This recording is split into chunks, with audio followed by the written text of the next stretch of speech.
open our meeting, and I'd like to begin and open it in prayer. So I'm going to ask our chaplain, Steve Thomason, to come up and bless us with a prayer, and then I'll do Americanism. Let us pray. Lord, Father, creator of the universe, who brings wine and bread to our table, we thank you so very much for the breath of life. And Lord, we lift up Anita Price to you right now, your healing hand for her recovery, and others of us that have our physical and mental struggles. We just lift ourselves to you, Lord. And Lord, we're asking for discernment as we get bombarded with information this year, that you'd help us to discern truth from error. And we ask, Lord, that you would fill our speakers today, that they may share with us accurately what needs to be said this morning. In Jesus' name, amen. Thank you, Steve. And now I'd like to have the Pledge of Allegiance. Thank you. Ready? Begin. I pledge allegiance to the United States of America and to the republic for which it stands, one nation, under God, indivisible, and justice for all. Thank you. That was wonderful. Thank you, Carol. And again, I want to welcome you all. I want to welcome all our esteemed and most worthy candidates who are sacrificing their time, talent, and treasure to run for office to represent us so we can be free. So we appreciate all of you. And I want to welcome our veterans, all of our veterans. Please stand or tell, if you're a veteran, we want to bless you and thank you. Look at that. Thank you so much. Because you were brave, we are free. And I want to welcome, of course, all our members and our guests today. And later we'll be doing more with the guests. But now I want to also, this is President's Month. So I'm still looking for someone to do Americanism. So if someone wants to step forward next month, I'd be happy for you to do that. But now I just want to read a little thing about President's Month, honoring presidents. February 22nd was celebrated as a holiday by 19th century Americans. And to remind you, that's in the 1800s. I have to remind myself. At least a dozen states officially celebrate the third Monday in February as Washington and Lincoln's birthday. And another dozen states call it President's Day. When we were kids, we celebrated Lincoln's birthday and Washington's, right? They were separate. In 1971, Congress fixed Washington's birthday and several other holidays on Mondays to create long holiday weekends.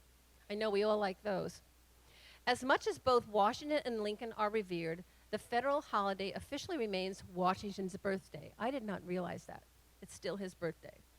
The first president is also honored with many statues around the country, and the 555-high wall of the Washington Monument in the nation's capital. Likenesses of both Washington and Lincoln are carved in stone on Mount Rushmore in South Dakota, along with Presidents Thomas Jefferson and Theodore Roosevelt. The holiday is also a tribute to the general who created the first military badge of merit for the common soldier. Revived on Washington's 200th birthday in 1932, the Purple Heart Medal, which bears Washington's image, is awarded to soldiers who are injured in battle as Memorial Day and Veteran Day.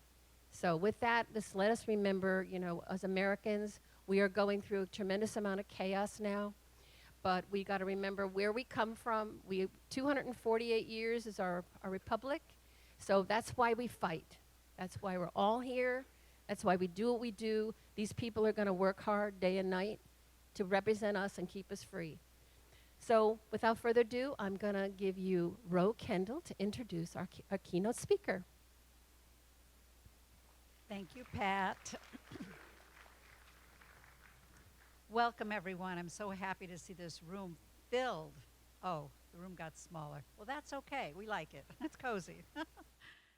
Okay, so we're here to greet Eric Early. And Eric is a husband, a father, and an attorney and businessman, son of a Marine. So he's not a career politician. Eric was raised to believe in America's founding principles of limited government and free markets. So Eric believes that every American should be given the opportunity to fulfill their American dream. And his parents inspired Eric to achieve his personal goals.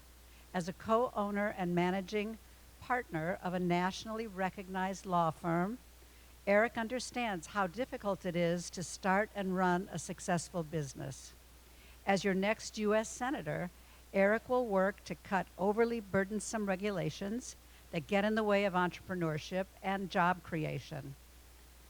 Eric and his wife, Emerald, a registered nurse who grew up on Navy bases, they live in Los Angeles. They have, 4 children, 3 dogs, and a cat. And as our next U.S. Senator, Eric will stand up to the socialist woke interests that control Washington, D.C. And he will fight to preserve our republic and fight for ordinary Californians who are being left behind. Thank you, Eric. Thank you very much. So it's my honor to be here today. Thank you so much for having me. I came down from Los Angeles. I live in Los Angeles. I call Los Angeles the belly of the beast. And everything that I'll be saying here today, well, I say publicly, I say all around the state, I say on TV interviews and everything else. I'm not shy about it. So you can imagine when you hear me speak how some of this stuff might go over in the belly of the beast. Well, I'll get into that story in a bit. I'm just going to start by saying that one thing that I don't think you'll hear any major candidate say in any race in this state, and I guess there are reasons for it, and guess there are, I understand the way people think, and I know what the prevailing mainstream media attitude is and everything, but this is the following. I'm a very proud MAGA Republican.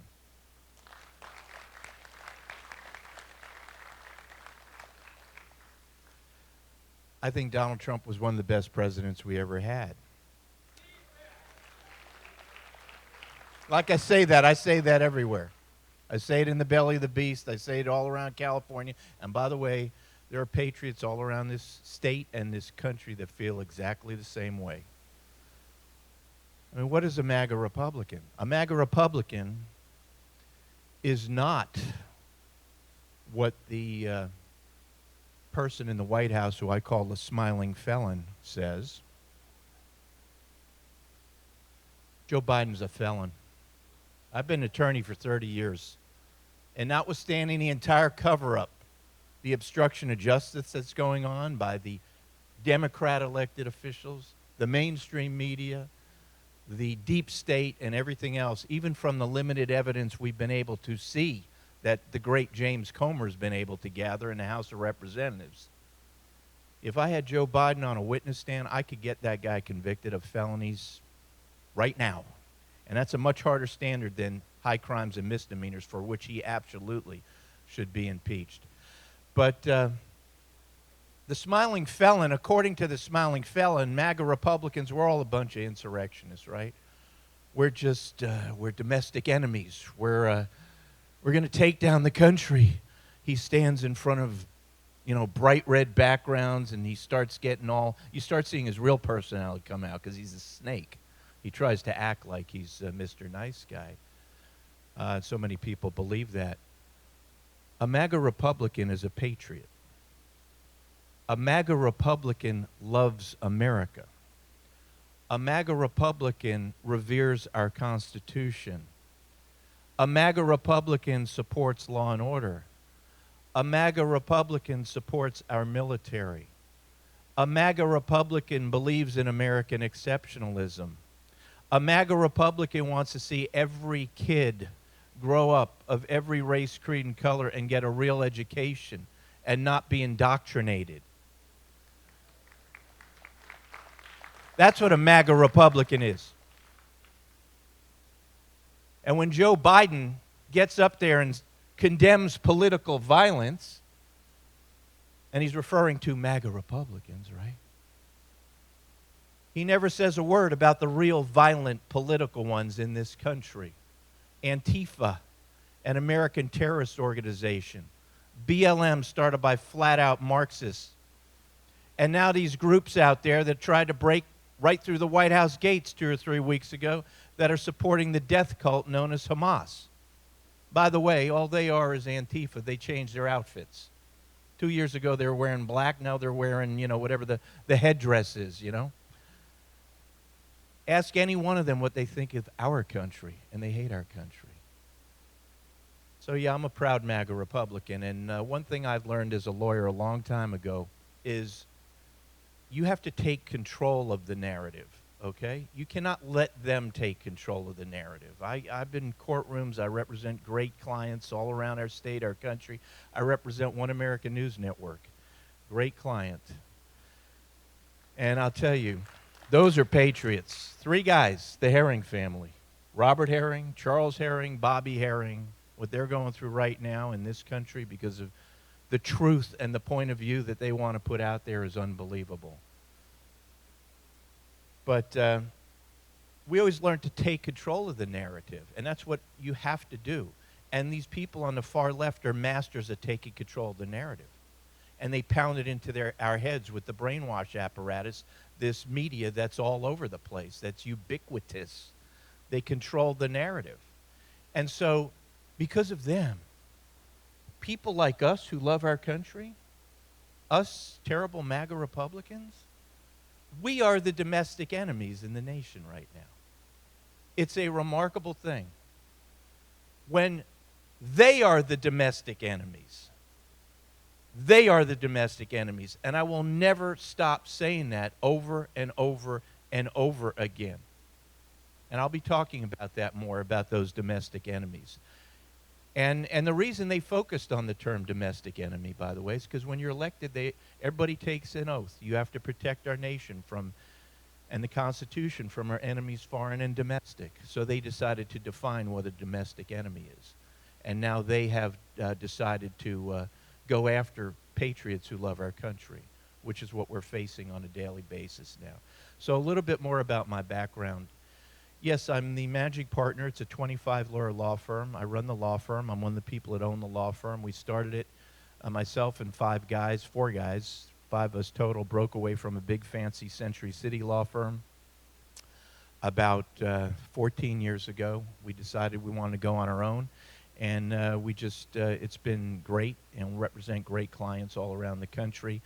I really never thought I'd be a lawyer in my life. I sort of ended up there by accident, My dad, as you heard, was a Marine, and my dad fought in combat in North Korea in the Korean War at the Battle of Chosin Reservoir, which was an intense battle. And he came home with a Purple Heart. You were talking about a Purple Heart. And my dad didn't like lawyers too much. And so I remember being real nervous telling him I was going to go to law school. But my first wife, I got married when I was pretty young, in the mid-'80s, and I didn't know what I was getting into. And we had a child right away. We got married because she was pregnant, and we were from back east, and she started threatening me, basically saying, if you don't get a real job, I'm moving back east with our baby. And I didn't have the money to stop that from happening. Unfortunately, it turned out she had some psychological issues, and I didn't want my son to be alone with her, and I didn't want to lose my son. So really, just to shut her up, frankly, I told her I was going to go to law school. And I thought I wasn't going to have to do it, but I did. I ended up going to night school because I had to work during the day to support a young family. And it turned out I was good at being a lawyer, and it's actually worked out quite well. And it just turns out that infant that she wanted to move back east, today's February 2nd, and today is his 36th birthday, which is pretty remarkable. And I just called him and wished him happy birthday, and And we're going out for dinner, all of us, tomorrow. And so he's got two sons now, grandsons that I have. So my wife and I'm not married to that woman. We split up a long time ago. I had a good run as a single sort of dad.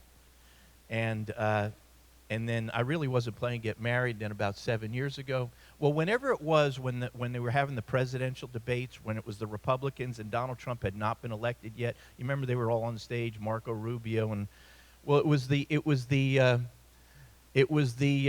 Nevada, the Las Vegas presidential debate, and a friend of mine got tickets, and so my friend and I were flying to Vegas from Burbank, and we were dressed in suits and ties. We were going to the Republican presidential debate out there. We were coming back that night.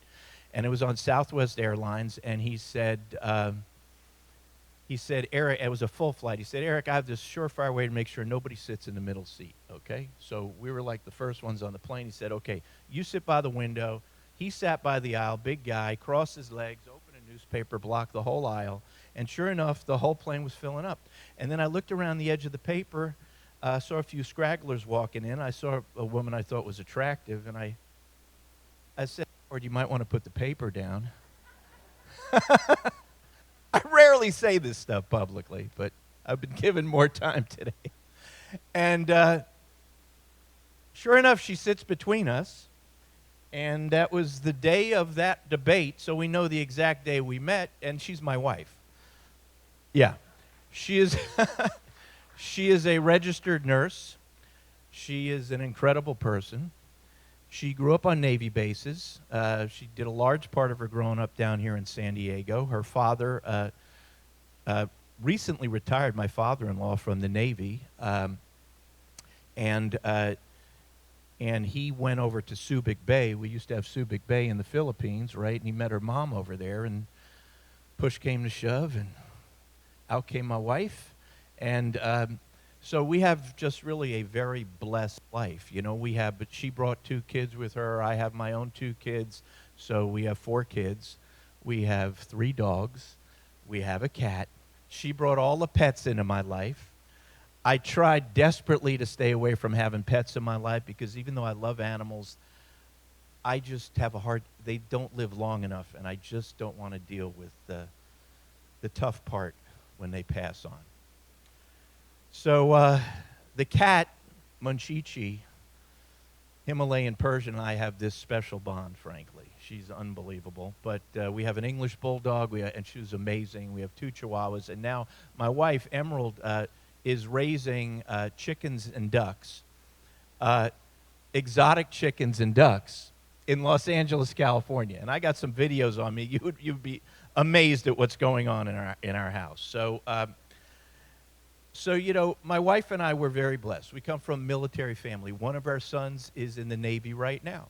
He was on the Harry S. Truman, the aircraft carrier, before the Middle East conflict started, but while the Ukraine conflict was on, and he was over there for 10 months. And, you know, my wife, she's the most wonderful person in the world. She's very sweet and loving, but she's also stoic. And to watch a mother go through that when your son is in a war zone, it's pretty intense. And so we went back. When they came back to Norfolk, Virginia, we greeted them. Everybody, all brave heroes, and now he's been stationed in San Diego. So that's great. And then my own sister, Lisa, her son Noah, who's my nephew, he went to West Point and he graduated about 3 years ago, and they've got him over there in shuttling between Poland and Germany right now, because of what's going on over there. So we have this blessed life. So people ask me all the time, why do you do this stuff, Eric? Why? Right? You get asked that. And we have a very simple answer. When I say we, I talk about my wife and I. We do this because we love our country. And we know that this country is under attack right now. Yeah, we have our foreign enemies. You've got communist China, enemy number 1. You've got Russia. You've got these Iranian mullahs. You got North Korea. But we're also under attack domestically. They have broken through the gates They were growing and gathering under the surface for decades, and most of us never knew that. I didn't know it. I didn't think that there are thousands of people out there conspiring to destroy our great country, within our country. And then came George Floyd, and the whole thing exploded to the surface. And so now more and more of us know what's going on. But they've done the long march through the institutions, and they're everywhere. They've taken over all the major institutions in our government, so many of the non-government institutions as well. The education ranks, of course. The electoral, units all over the country. The media, of course. They're everywhere. Mark Levin calls them American Marxists. I call them American Marxists. They are American Marxists, and they're intent on taking this country to that dark, dark place that we have been fighting against in our great country for over 2 centuries. And we have a lot of existential threats as a country. Communist China is an existential threat. Our nation's debt of $34 trillion is an existential threat. These internal Marxists in our country are the existential threat of our day. And one of the many reasons I support Donald is because he gets it, and he sees it, and he knows it. And if he gets elected again, and God willing that happens,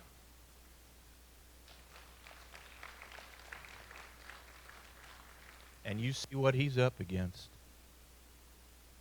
he's going to need allies in the U.S. Senate to help him root out these Marxists from this country. And I'm going to be one of those allies. I guarantee you that. I don't do this job. I don't run for this race because I want to be part of some fancy club, make my resume fancy. Who cares? Think I want to be part of Mitch McConnell's wax museum, as I call it? No. I'm not a big fan of that one. There's a few in the U.S. Senate, thankfully, that I would align myself with. J.D. Vance, Ted Cruz, Josh Hawley, Mike Lee, a couple others. We got to do what it takes. We got to shake up that place, and we got to do what it takes to get this country back. These are the reasons why I'm running. Who am I running against? I'm running against a pathological psycho. He's been known to have a thin neck. His name is Adam Schiff. Good friend of Mike Netter's. No, I'm joking. Not a good friend. Katie Porter, who proudly calls herself a progressive, which in the year 2024, if there was a truthful dictionary out there, you'd open it up and say progressive. Marxist. Same thing. They're Marxists. And then you've got Barbara Lee. She's up from Oakland. She's all bragging about how great she is, and she has, all of her policies have turned Oakland into a war zone. And frankly, Barbara Lee, when they fly her, and I think it comes directly from the Kremlin. Okay? So I'm fighting against those beauties. And then I'll talk about somebody else from our own party who I now get to fight against. But as far as Schiff is concerned, this is not my first go-round with that one.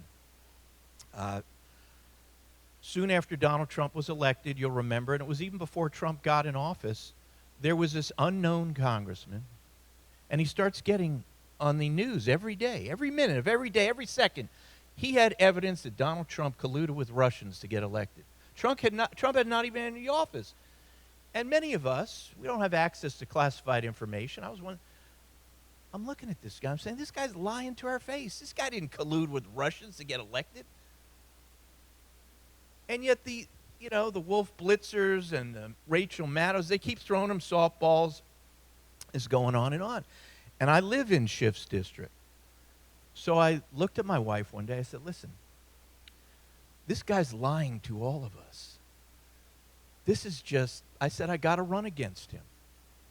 So I talked to my family. I talked to political people I know. I jumped in that race against Schiff, and this was for U.S. Congress. And there were about 7 or 8 in the primary. And on On primary night, I ended up in the top 2, and it was just me versus Schiff. And it became sort of a national election in many places because he was going through the whole Russia hoax, and then that morphed into the bogus impeachment stuff. And if you believe the results of that election, he won the election. And they're computer experts that still walk up to me to this day and say, Eric, they stole that election from you. Because I was not only getting Republicans, I was getting independents, I was getting even moderate Democrats. They all hated that guy. And I know I'm not supposed to say this. Our California GOP hates when I say this, but I do believe that the 2020 presidential election was stolen. And we're not conspiracy theorists. We've seen it all. We've seen so much evidence. We have common sense. We know what happened. Oh, and after being lied to by the media and the intelligence services and the Schiffs of the world for those 4 or 5 years during the Trump administration, who were the first ones to tell us the election was the most safe and secure election in American history? Everybody who lied to us for the entire time. Oh, we're supposed to believe you now? Oh, excuse me. Anyhow, so I ran against Schiff. Unfortunately, we did not prevail in that, but I don't like Adam Schiff. He knows that, and he doesn't like me, and I wear that as a badge of honor. So I'm happy to go against him. So I jumped in this race last April. Before I got in the race for U.S. Senate, before I got in this race, myself and the people I know, we sort of polled all what you would call the usual suspects, all the kind of well-known Republican political types in the state of California, because we wanted to see if anybody was going to run for this race. And we started doing that, and by that time, Schiff, Porter, and Lee had already been in the race for about 3 months. Somebody had to jump in. There were some minor figures that nobody had heard of, but we want to see if any, because I did not want to split the vote. Don't want to do it. I knew back then, and so many of us did, that there was a clear lane to get in the top 2 if one prominent Republican got in the race. Because you have 3 Democrats, Schiff, Porter, and Lee, this unusual circumstance where they're taking votes from each other, right? There's no incumbent because it's Dianne Feinstein's seat. She passed away. And so we knew that. So we wanted to make sure there was nobody else going to get in like a prominent person because we saw one clear lane. And everybody kept telling us, no, they're not going to run, they're not going to run, no, no, no, no, no. The others were in for 3 months. I jumped in the race. I got a lot of attention when I jumped in the race, and sure enough, not long after I jumped in the race, a major poll was taken, and I was leading all 3 of the Democrats. And so it went. And was, as we started gaining momentum, and we were raising money around the country, and we were starting to show up well in the polls, we started hearing rumors that a former baseball player was going to jump in this race, right? And every time I was gaining more momentum, somehow we'd pick up the paper and then we'd see this rumor that right? And that would start affecting certain things in terms of money raised and everything else. And sure enough, finally, in October, Steve Garvey, the former baseball player, jumped in the race. Now, the people that are behind Garvey are the moderates of our California State Republican Party, and I know all of them. I know Jessica Patterson. I know the others that are her sort of henchmen. And they cannot stand the thought of a conservative MAGA Republican prevailing in this race. They cannot stand the thought of a conservative MAGA Republican even getting into the top 2 in this race. So in came Mr., as they say, name recognition. Now, I don't know if you saw the debate the other day, but he was pathetic, okay? It was sad to watch. I had the lovely pleasure of watching that in my living room in my pajamas with my wife. Now, why was I not on that debate stage? Let me tell you the way this stuff works, okay? The people who ran that debate, the groups, there are 2 groups called Politico. Politico is a name of an organization. They're very left-leaning, and they're sort of a feeder organization to all the left-wing media in the country. Politico and this group called the USC, the school, Dornheim School of Politics, filled with far-left people, run by far-left people. They took a poll. We don't know how the poll was taken. And according to their poll, there's over 25 people in this race right now. Most of the people never been heard of. According to even their poll, I came in 5th place. And what did they do? They decided, we're only going to let the top 4 on the debate stage. They didn't want to hear from anybody. We tried our best. And who are the top 4? Those 3 that call themselves Democrat, they're American Marxists, and this Steve Garvey, who is more than happy to say that he's deciding whether or not to vote for Joe Biden or Donald Trump for president, which is the sickest thing I ever heard. Okay? I mean, it's like, seriously? Who's got more personal baggage than the Amtrak surfliner that's going up and down? And so we couldn't get on a stage. Netter ends up getting me a ticket to be able to sit in the audience. They see me on the list. They won't even let me in the audience. I wasn't going to cause a problem. I just want to sit in there and watch. That's how this works. We have gatekeepers. We have far-left gatekeepers. They don't want my voice out there.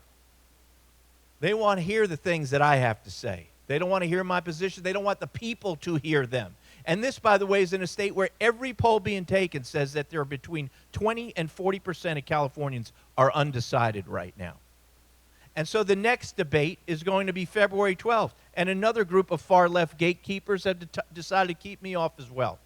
And it's a snowball effect, because when you're kept out of debate, it affects the way... Anyhow, my 12th to speak. I call it the I's. Immigration, indoctrination, incarceration, and Israel. And I might be throwing Iran. On immigration, we have an invasion going on in our southern border. I support legal, with an L, immigration. Illegal immigration must be stopped. We have to do everything that Trump had in place. And in the U.S. Senate, I will align myself with any senator that would consider sending the military to border, stop this invasion, and to stop those cartels. And I support Texas right now. Greg Abbott is very brave for what he's doing. And we got to stand up against this smiling felon in the White House. And we'll see if he wants to cross paths with the 26, I think it is, Republican governors, red state governors who are standing with Abbott. Hopefully Biden doesn't do anything stupid. I totally support what's going on in Texas right now. Inflation.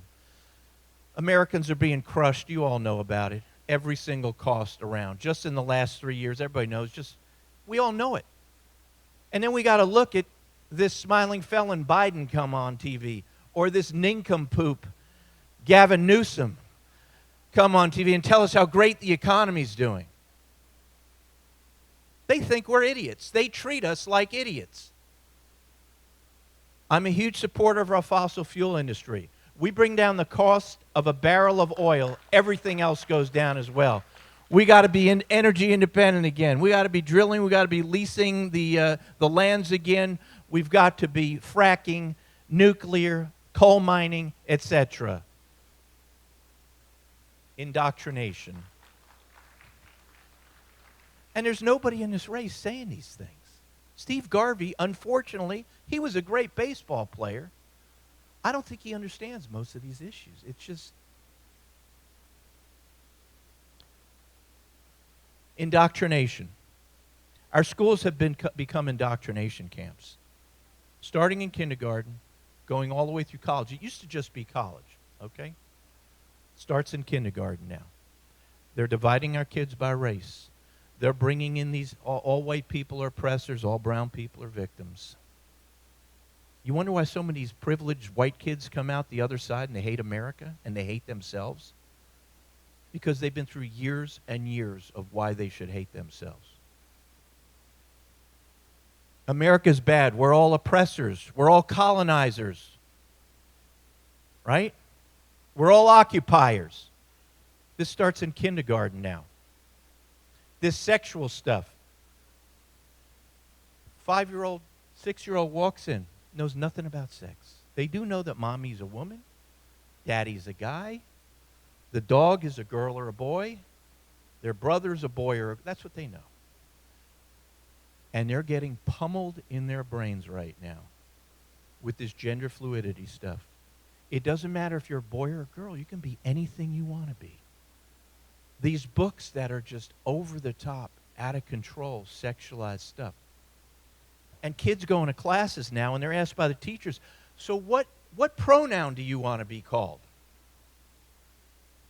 I didn't even know, I'm an attorney, right? You think I didn't really get the pronoun thing either. It took me like a year to figure out what they were talking about. Are you a he, a she, an it, a they? They ask the kids this all the time now.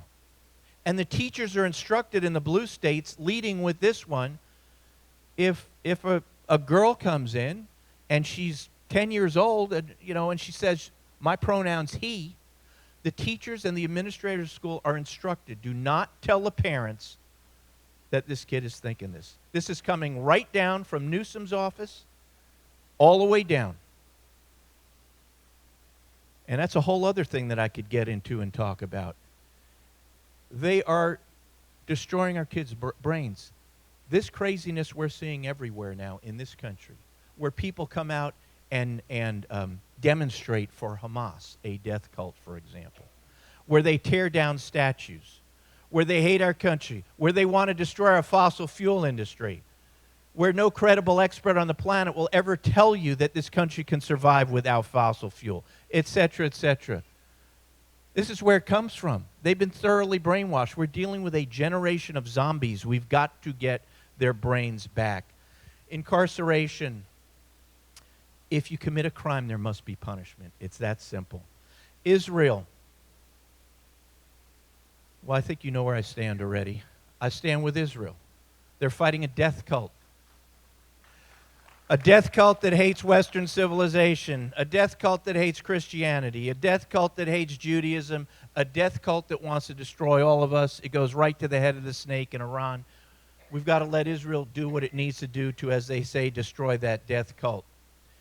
So I'm coming to the end of this. I see the time here. I'll take some. Okay. My name's Eric Early. I could use your support. There are envelopes on the tables. We're working on a commercial right now that we're going to play before the next debate so that at least people can see us before the next debate. We're buying yard signs and everything else for people all around the state. So your support means a lot, even though in this month we have 1 month to go. And we're going to be taking that commercial, and depending on how much we have, we're going to be buying time in various parts of the state to play this commercial so that we cannot let the gatekeepers, the controllers of our brain, make believe that I don't exist, which is their dream, frankly. There's nobody in this race talking like me. I'm Eric Early. I fight for all of our children, and I fight for all of our children's children. And I fight for all the previous generations who fought so hard to come to this shining city on a hill, to fight for freedom and justice, and for all of us who would be shocked and stunned if they saw what has happened to our country right now. And I can go back to my dad, who's no longer with us. He passed away a while ago. If he knew what was going on in this country right now, shocked and amazed. So I fight for our prior generations too. America is the greatest country in human history. I so believe in American exceptionalism. My name's Eric Early. I need your support, folks, and I need your votes, and I'm happy to answer however many questions you let me answer. Thank you. I would like you to fight. What's that? I would like you to fight for the oil. We have a lot of oil in this country. We do not need to take oil from another country and be in their hands. I mean, thank you. Let me repeat what the woman says. She would like me to fight for oil. We have enough oil in this country, and we should not be getting it from anywhere else. And I absolutely agree. We have enough natural resources in this country to power us energy independent for, perhaps over 100 years. and to be on our knees to our foreign enemies for oil and everything else. And oh, by the way, we could be selling our oil, the excess reserves, to our allies, and that money that we bring in, we could help use it to pay down our national debt. Any other questions? Yes, we have a question over there. It's not really a question. Well, it is a question. Why isn't your motto vote and vote early? Well, you know, the question was, why isn't my motto vote and vote early? Well, I was going to say that. A long time ago, a friend of mine said it should be vote early, vote often. And, you know, that's the way the Chicago political school was, where the illustrious Barack Obama came from. He's the one who opened the doors for most of the poison that we're dealing with right now. Don't get me started on him. Now you got his little henchman, the smiling felon, who's being run like a puppet by Obama and that whole crowd of appeasers, Anthony Blinken, Jake Sullivan, some guy named Malley, that moron John Kerry, et cetera, et cetera. We got to get this country back. We got to get this country back. We got to get Donald Trump in office. Okay. And by the way, if the election, we didn't have all these shenanigans they can do with the elections, with the computers and the universal mail and ballot harvesting, Donald Trump with this election in a landslide, I have no doubt in my mind. No doubt. Yep. Anybody else? Yes. Hi. Speaking of gatekeepers, a lot of the people were not allowed in with the poll watching. So what are we going to do when they would not let them in to watch what was going on with the ballots? You know, it's a terrible thing we're doing with the elections. All I can tell you right now, you know, I'm the only candidate that talks about doing a soup to nuts investigation of our entire election apparatus from top to bottom, bipartisan. Anybody with common sense shouldn't fight against that, but you're not allowed to even say such things in this day and age right now. Although if the Democrats lose a major election, you'll hear all about how the election was stolen. You know, it's a huge problem. We got to win. The main thing we got to do right now is vote. And as Mike Netter, the one who, there he is, said at the beginning, I don't know if he said the number, but in the Newsom recall, 2.5 million Republicans did not even vote in our state of California. So for starters, we all got to vote. Anybody else? We can? Yes, sir. Yeah. Yes. The reason is because he already served one term, and no president's allowed to serve more than one term. So that's they can serve 2 terms. But we got to get them in regardless. And I'll be there to help them. We got to root these domestic enemies, these Marxists, out of our government. They're taking us to a Marxist form of government in this country. We've already seen all the freedoms we've been losing all the way. It's so subtle you don't see it. It's happening on a daily basis. Yes, sir. Why do you think that the Republicans did not go out and vote? Why do I think they did not vote in the Newsom recall? You know, I don't know. I can't speak for all of them, but I can tell you just generally some of the things I do hear along the way. So many Republicans just say, they're going to steal my vote anyhow. They've rigged the election, so why should I vote, and why should I bother letting them rig my vote? And so they don't vote. And that shows the other side's won before we've even started. Because the only people who can vote them out of office, when they start saying they're not going to vote, they've won. Everybody's getting those ballots in the mail. I'm not a fan of universal mail-in balloting, but these Democrats get them. They check the box. They throw them right in the. Just do it. Why wait for the to go? Listen, I'm old school. Up until this election, I never said that. I like going to the machines at the end, right? Voting machines. But if we have questions about the machines too, don't wait. Just vote. Check it. Put it in the box. Let's get those votes out so that when the ballots close at 8 p.m. or whatever time they close, and they start putting out numbers, we have a solid showing. Yes, ma'am. How do we get rid of one man, and what's his name, Jim? What's his name? John Kerry. I think he is our most lethal person in the country. John Kerry. How do we get rid of John Kerry? Is abhorrent. The last thing I heard on him, and the question was, how do we get rid of him? Talk about an appeaser of the Iranians. I mean, he's just. Listen, Iran was on its knees when Donald Trump was taken out of office. Okay, he had sanctioned them. Their money comes from their oil sales. Trump had called China up. Xi said, if you buy oil from them, guess what? Americans are going to stop buying Chinese goods, which is where China gets all its money from. Yep. Billions stopped going to the mullahs. The mullahs were on their knees. They were goners. Then we took out Soleimani, another great move. The minute Joe Biden and John Kerry and the others got in office, they took away the sanctions. They let the Chinese know, buy all the oil you want, and all that money that came in, that's why we are where we are. The one good thing about Kerry, I heard the other day, is that there is Biden has switched his climate czar, which is a joke, from Kerry to this other one named John Podesta. John Podesta is another domestic enemy. All right, folks, I've said enough. Thank you. I need your support. I think you hear I'm a fighter, and we need fighters right now. We need fighters in this country. You know what? I want to let you know that that One America News, it's a channel that I watch all the time now. You know, when Fox, when they just kind of went away from telling the truth, it's a fabulous station, and I did not know that Eric was representing them. They're owned by the Herring family, and I really encourage you all to go. It's online. You can get, if you got Roku, you can just get it streaming, and it's a wonderful source of news and truth. They have terrific programming. So, just along those lines, if you want to watch One America News, even though they were deplatformed from DirecTV and Verizon, which is how most people were able to watch them, but now they have if you go online on the internet, it's like you're watching them on TV. It's OANN.com. You pay $5 a month. You click on it. You're not reading a bunch of words. You're watching OANN.com, but it's on your computer. thank you, Eric. Okay.